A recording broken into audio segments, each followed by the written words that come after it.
Assalamualaikum and very good morning. This is Dr. Aida, and today we are going to have a look at two more programs under the topic of constructor chaining. I have two examples. One is from the file family.java and the other one is kingdom.java. What we are going to do is actually to trace the program and see the output. And the main objective is to demonstrate the process of constructor chaining. Now, again, the essence in object-oriented programming is the constructor, because when we solve problems using object-oriented approach, that means we represent the entities, we represent the problem in the form of objects. And these objects are later represented as classes in Java. Now, in order for us to create or to access the classes, we need to create a new object. Now, if you remember the keyword new is often paired with the constructor, either the no argument constructor or the with argument constructor. The purpose of the new keyword is to instantiate or create the object. Now, there are two types of constructor. Again, one is no argument constructor, the other is with argument constructor. No argument constructor will initialize the values of your object that you create with default values. Default means if the data type is integer, it will initialize with the value 0. If it's a float, it will initialize with the value 0.0 and so on. But you can also initialize with your own values. For example, in our salary problem, let's say the basic pay rate is 4 ringgit 50 cent. Then we want that value to be fixed. Or maybe if you have one program that is to calculate the radius, the area of a polygon or a circle, and you want to set the radius at certain values, for example 6, because it cannot be 0.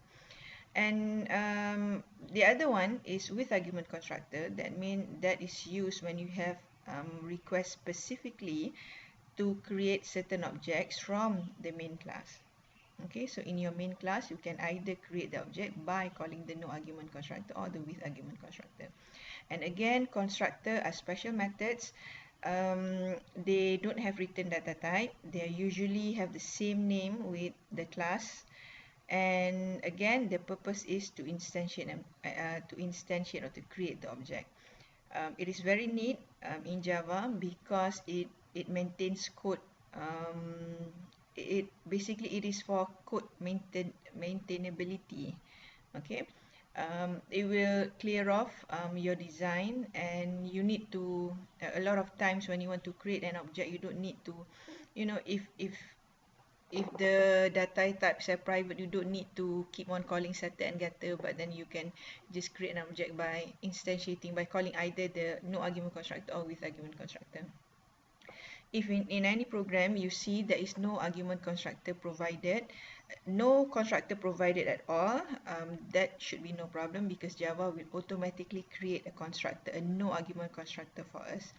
But if let's say in a program there is no argument constructor, but there is with argument constructor, so Java, the compiler, will not create the no argument constructor because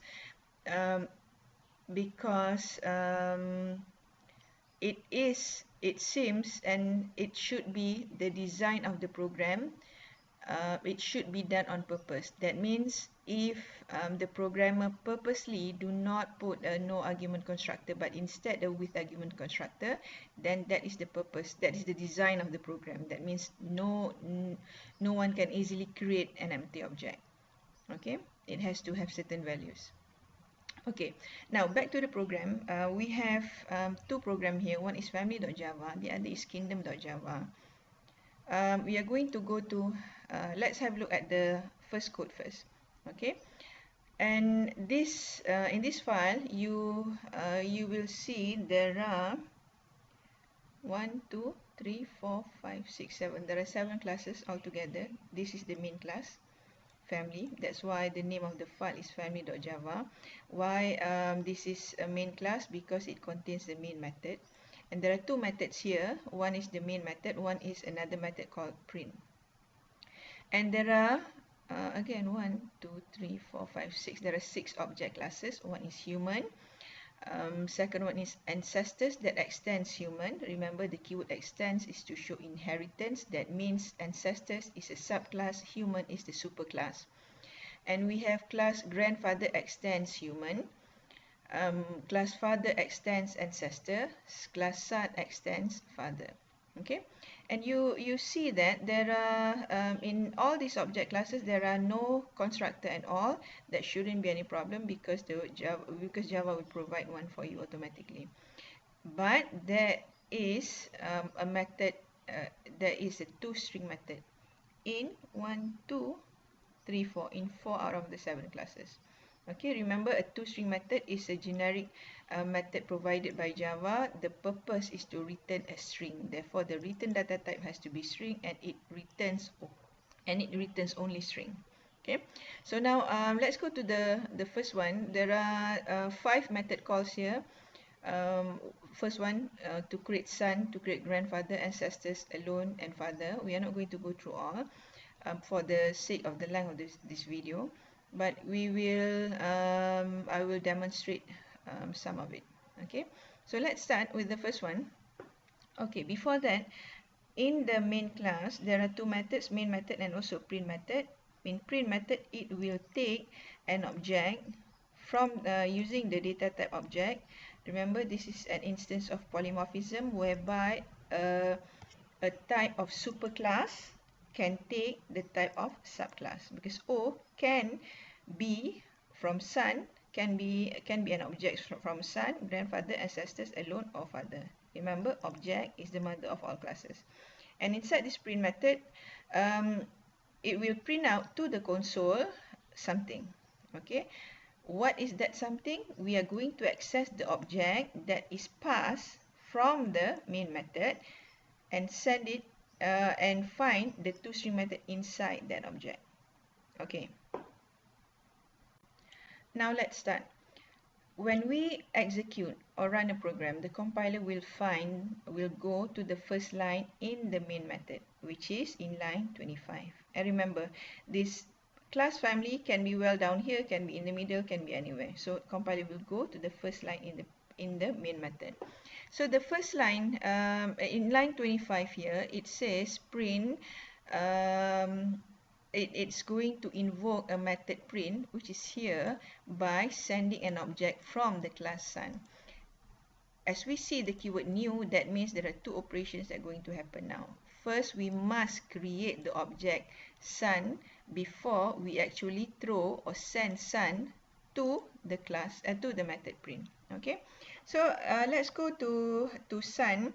At this point here, the compiler is going to create son by calling the no argument constructor in son. So let's go to son.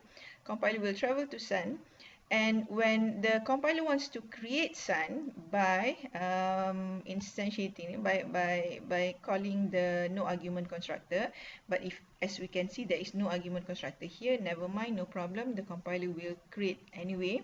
But before compiler can create son, compiler sees that son extends father. Excuse me. Son inherits from father. So before Mr. Compiler can create son, it has to create father. So the Mr. Compiler will travel to father, okay, to find a no argument constructor in order to create father, but then he finds out that father inherits from ancestor. Therefore, before Mr. Compiler can create father, it has to create ancestor. Okay, you see the constructor chaining? And so Mr. Compiler goes to the class ancestors, and the same thing goes. Before it can create ancestors, it says that ancestors inherits from human, so Mr. Compiler has to create human. So go to human, and here finally human is the main class, the mother class. So compiler will invoke the no argument constructor here. So human is created. Go back, then ancestors is created. then father is created, then son is created. After that, where does the constructor, the chain, the compiler goes? It goes back to here. Okay, we have not accessed the toString method yet because that is the constructor chaining process that happens in the memory. Okay, now object son has been created. With son being created, now only the next step is Mr. Compiler is going to send son to the method print. So son will go to here, line 31. Okay, so son will be passed as an object called O. O is just a parameter name. It can be O, can be A, can be X, does not matter. From the data type object to allow son, because son is a subtype and object is a super type. So object will come here. And then compiler will go inside the print method and he will see there is one line system.out.println o.toString. So we are going, Mr. Compiler is going to access the toString method in the O object. What is O? O is son. So we go to son and we go to the toString method in the class son. Okay. So the toString method will return a string class ancestor, but that's not all, because it will concatenate the string with the object from the alone class, from the alone class. So whenever the compiler sees that the keyword new, then again it has to go create alone. So Mr. Compiler now will go to the alone class no argument constructor to create alone. Okay, so go there, create alone. Okay, and inside that, after create alone, now alone has been created. We are going to return the value from the toString method in alone. So inside toString method of alone, it will return a string I am not alone. So I am not alone will go here, and the class son will return the entire thing. Class ancestor, I am not alone. Okay, so let's have a look at that. I will comment out this. Thank you. We compile and run. Okay, this is the first line. Class ancestors, I'm not alone. Okay. This is the purpose of the plus sign here, is to concatenate the value of toString.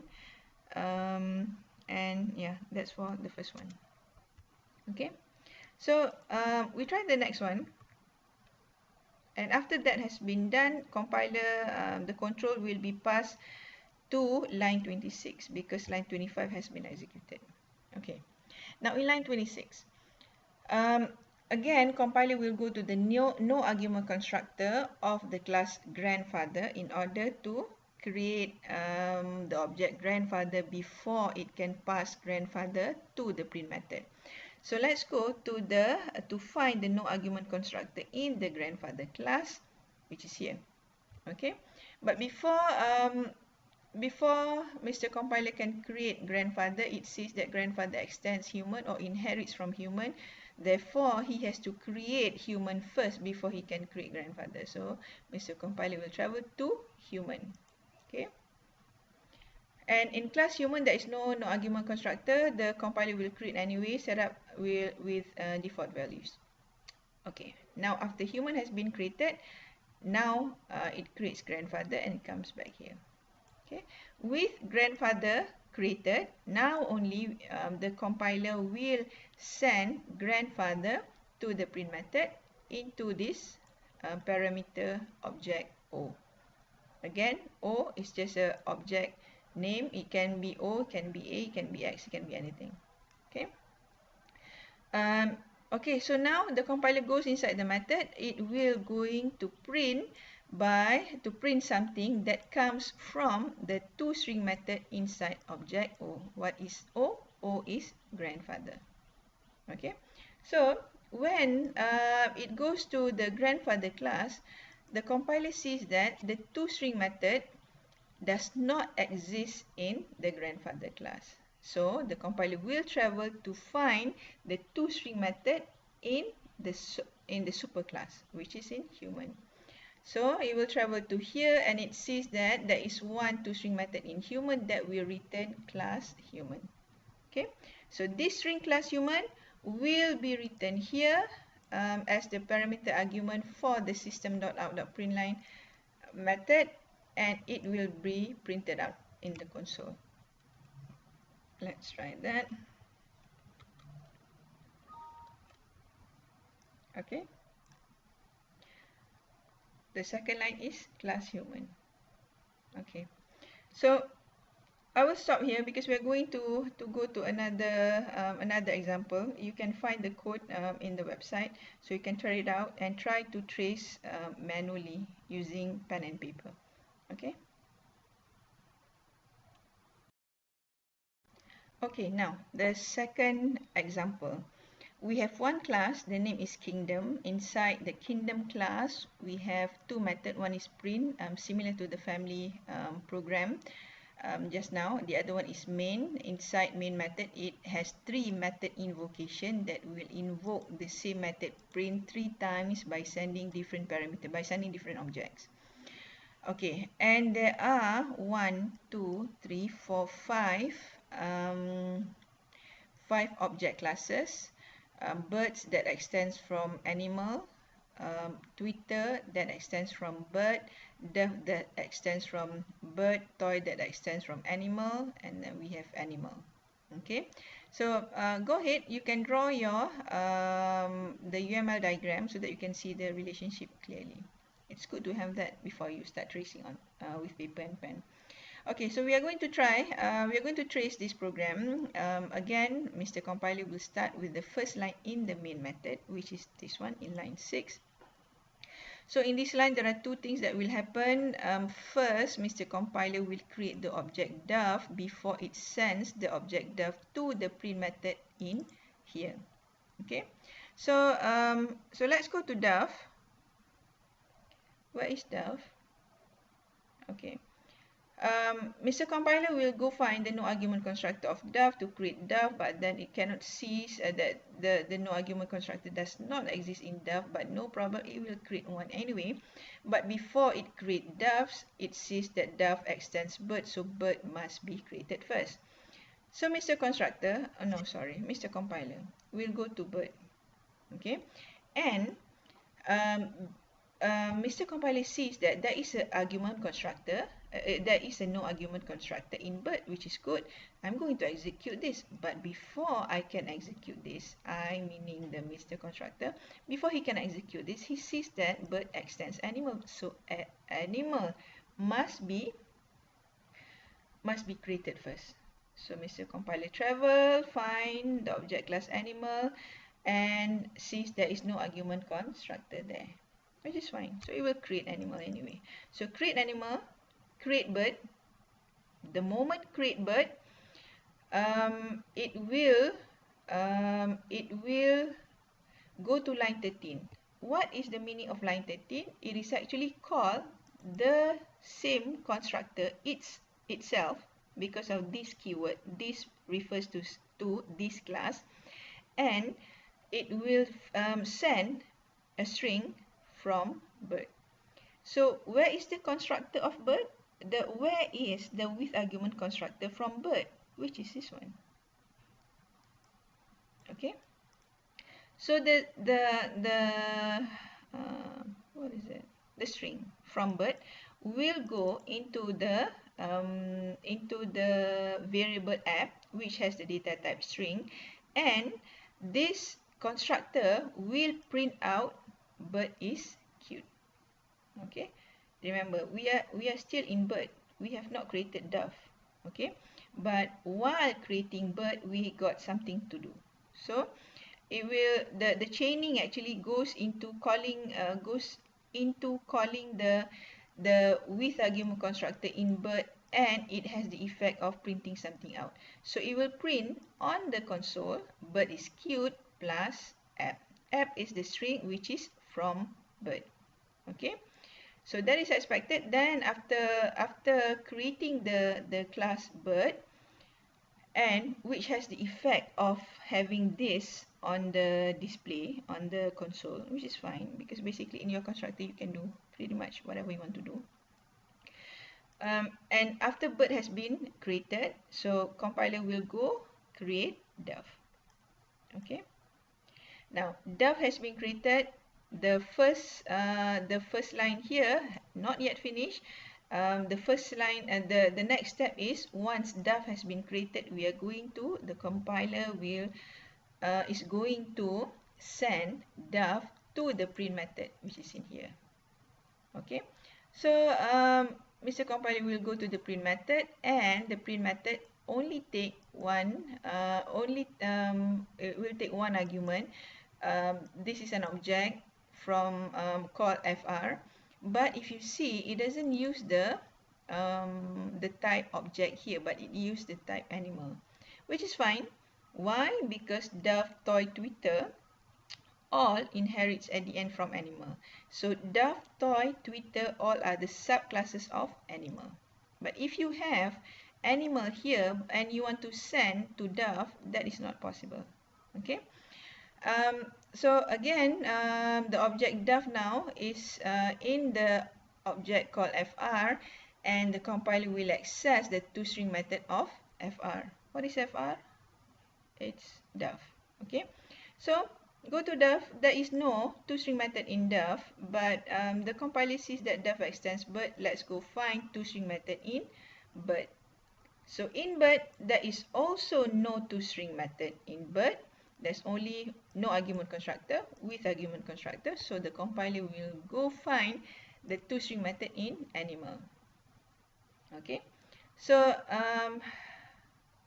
Mr. Compiler will go to the class animal and find the toString method that will return the string I am from animal. Okay, so this string will be sent back to line 3 here, and Mr. Compiler will print that out in the console.